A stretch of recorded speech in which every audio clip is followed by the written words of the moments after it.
Hey y'all, this is JR, one half of the R&B representative. Shout out to my sister Natalie Elise, and this is the 11th episode of JR Stax Life. Now, the song that I will be discussing on this episode is Wilson Pickett's 6345789.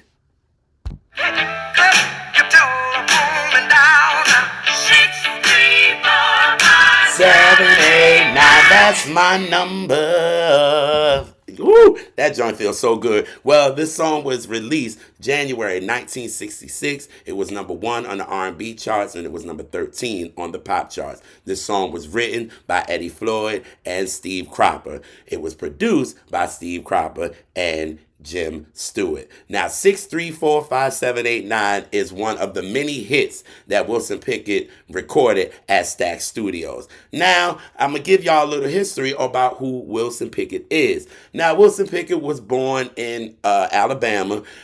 He was always in gospel groups and, singing in the church and all of that good stuff. But after a violent stint with his mom in Alabama, he moved to Detroit to be with his father. And that's when he really started to get into his chops for real. So then he actually joined this gospel group. He was in it for like 4 years, but he really started to really get influenced by these gospel artists that was going into the secular world. So he got into another group, which was the Falcons, which he actually met Eddie Floyd.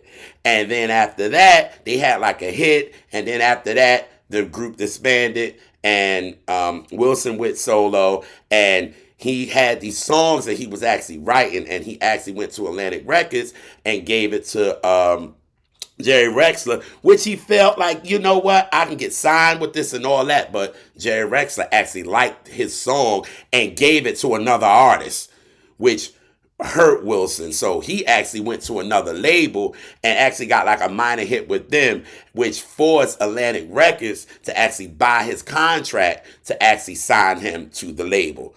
And, so he got to Atlantic. He started working with these producers and songwriters, but the songs just wasn't hitting and they were failing the chart. So Jerry Rexler was like, you know what? I think you would be better at Stax Studios.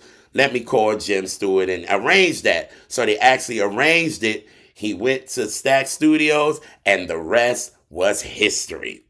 Okay, so we get to the history of 6345789. So now that they have this new artist, they started, finding music for him and really getting to what was needed for him to actually get this hit. So Eddie Floyd and Steve Cropper actually started to write this song, and they started to use different numbers, but it just wasn't working.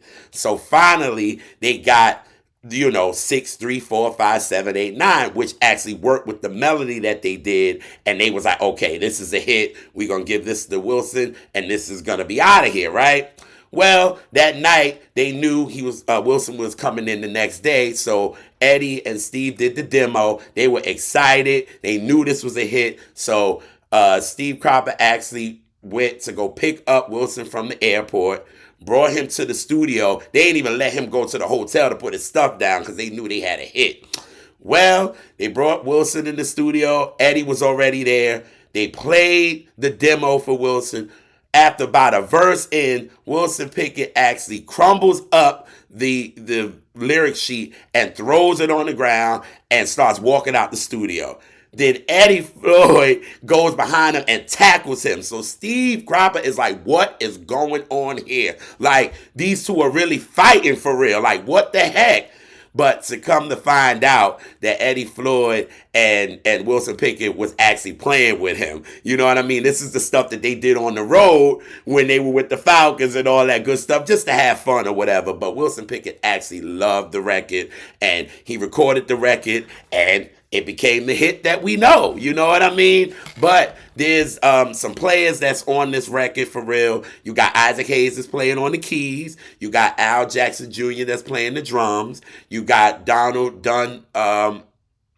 Dunn that actually is playing the bass, and on the trumpets, which I know is my favorite, you got Wayne Jackson, you got Andrew Love, you got Floyd Newman, and you got Charles Axon, and those are really, really the players on it, and it's just as big as it is. And they also got engineered by Tom Dowd, and he came from a land that to kind of give it that sound that can actually go on the radio, but still be raw as Stax was, but can really go on the radio and tie everything together for real. And we got the song that we love today for real. But some fun facts about this song. Patti LaBelle and the Bluebells are actually singing background on this song. And at the end, maybe the last 30 seconds, they let Patti go off. And we all know Patti LaBelle, okay? So you can hear her voice at the end. There's 2 people that actually sampled it for real. I'm not too familiar with it, but there's over 5 people that covered it for real. But the 5 that I actually know is Otis Redding did it in 1966.